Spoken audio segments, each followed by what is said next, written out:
أعوذ بالله من الشيطان الرجيم أعوذ بالله من الشيطان الرجيم. بسم الله الرحمن الرحيم بسم الله الرحمن الرحيم.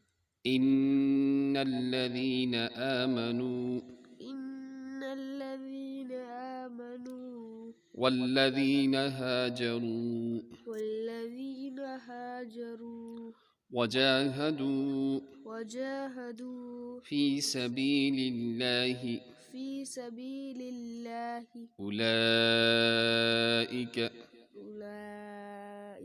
يرجون رحمة الله رحمة الله والله غفور رحيم والله غفور رحيم.